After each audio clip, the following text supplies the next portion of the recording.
രാമായണത്തിലെ ഒരു പ്രധാന കഥാപാത്രമാണ് ശബരി എന്ന് പറയുന്നത്. ഒരു കാട്ടുള്ള സ്ത്രീയാണ്, ഒരു നല്ല ഭക്തയായിരുന്നു. അപ്പൊ രാമന്റെ വരവിന് വേണ്ടിയിട്ട് രാമന്റെ ശബരി എന്ന് പറയുന്നത് ഇപ്പൊ നമ്മള് ഈ ശബരിമല എന്ന് പറയുന്നത് അപ്പൊ ഏതാണ്ട് ആ സ്ഥലകാലങ്ങൾ നോക്കുമ്പോഴത്തേക്ക് സ്ഥലത്തിന്റെ ഒരു നോക്കുമ്പോഴേ നമ്മുടെ ഈ കേരളത്തിന്റെ ഭാഗത്തേക്ക് വരുന്നു യഥാർത്ഥത്തിൽ ശബരിമല എന്ന് പറയുന്നത് ഈ ശബരിയുടെ. അപ്പൊ ഈ ശബരിക്ക് മറ്റൊരു പ്രത്യേകത നമ്മൾ ഈ ഇതിനകത്ത് കാണേണ്ടതെന്ന് പറഞ്ഞു കഴിഞ്ഞാൽ ശബരി ഒരു അന്ന് ഈ സവർണ മേധാവിത്വം ഉണ്ടായിരുന്നൊരു കാലഘട്ടമാണല്ലോ. ആര്യരും ദ്രാവിഡരും ഉണ്ടായിരുന്നു. ഇപ്പം മറ്റേ ഈ ആര്യരും ദ്രാവിഡർക്ക് പറയുമ്പോൾ തന്നെ ശൈവരും വൈഷ്ണവരും ഉണ്ടായിരുന്ന ഒരു കാലഘട്ടമാണ്. അപ്പോൾ ഇത് രചന നടത്തുന്ന സമയത്തുള്ള വിശ്വാസത്തിൻ്റെ പ്രധാനപ്പെട്ട സമയത്ത് അപ്പോൾ ഈ വൈഷ്ണവർ എന്ന് പറയുന്നവർ സാത്വികമായിട്ടുള്ള രീതിയിൽ കാര്യങ്ങൾ മാറ്റിക്കൊണ്ടിരുന്നപ്പോഴാണ് ഈ നേരത്തെ പറഞ്ഞ ഈ തൊട്ടുകൂടായ്മ തീണ്ടകൂടായ്മയൊക്കെ ഇല്ലാതാക്കുന്നതിന് നാരായണഗുരുവിനെ പോലെ പ്രവർത്തിക്കുന്നതിനൊക്കെ മുമ്പ് തന്നെ ഒരു സൂചനയാണ് ഈ ഇതിനകത്ത് നമ്മൾ അങ്ങനെ ഒരു എന്താണ് ഒരു സാമൂഹ്യ പ്രസക്തി ശബരി എന്ന് പറഞ്ഞ ക്യാരക്ടറിന് ഉണ്ട്. എന്താണെന്ന് ചോദിച്ചു കഴിഞ്ഞാൽ ശബരി പിന്നെ ഭുജിച്ച ആഹാരം രാമന് കൊടുക്കുന്നു.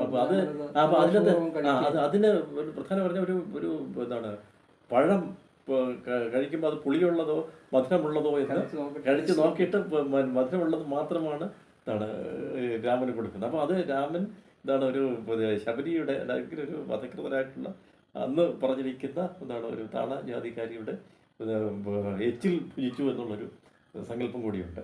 അപ്പോൾ ഈ സങ്കല്പം നമുക്ക് ഇപ്പോൾ ഈ കാലികമായിട്ട് പറയുകയാണെങ്കിൽ ഈ വലിയ അവധൂതരായിട്ടുള്ള ചില അമ്മമാരൊക്കെ ഇരിക്കുന്നതുകൊണ്ട് ഇപ്പോൾ മായിയമ്മയെ പോലെയുള്ളവരൊക്കെ അവരൊക്കെ ഈ കാര്യം എന്താണ് ഈ പിന്നെ പ്രാവർത്തികമാക്കിയിട്ടുണ്ട്. അവർ കഴിച്ചുകൊണ്ടിരിക്കുന്ന ആഹാരം ആൾക്കാർ കൊടുക്കുകയും അത് വാങ്ങിച്ച് കഴിച്ചവരെല്ലാം തന്നെ വലിയ ആധ്യാത്മിക ഉയർച്ച ഉണ്ടാവുകയും ചെയ്ത ഇതെല്ലാം ഞാൻ പറഞ്ഞത് ഈ രാമായണം എന്ന് പറഞ്ഞാൽ മറ്റേ നേരത്തെ രാജാറാണി കഥ മാത്രമല്ല, ഓരോ അംശത്തിലും വാൽമീകി അദ്ദേഹത്തിൻ്റെ ഈ ആധ്യാത്മിക ബോധം ആധ്യാത്മിക ജ്ഞാനം മനുഷ്യരിലേക്ക് ഇങ്ങനെ അല്ലെങ്കിൽ നമ്മുടെ എന്താണ് പിന്നെ പിൽക്കാലത്തേക്ക് വന്ന തലമുറയിലേക്ക് ഇങ്ങനെ പകരാൻ വേണ്ടിയിട്ട് കൊടുത്ത ഒരുപാട് സൂചനകൾ നമുക്ക് കാണാൻ കഴിയും. ഈ ശബരിയുടെ ഒരു ഡയറക്ഷൻ ആണല്ലോ സീത കണ്ടുപിടിക്കാനുള്ള. അതെ അതെ.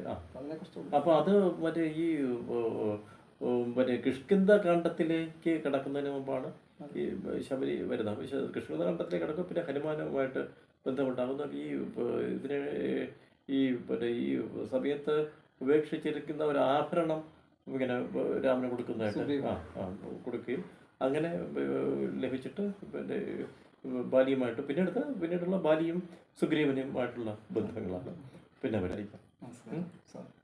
ഗുരുവേശ്വര ഓം പൂർണ്ണമത പൂർണ്ണമിതം പൂർണ്ണാത് പൂർണ്ണമുദച്യത്തെ പൂർണ്ണസ്യ പൂർണ്ണമാദായ പൂർണ്ണമേവാവശിഷ്യത്തെ. ഓം ശാന്തി ശാന്തി ശാന്തി.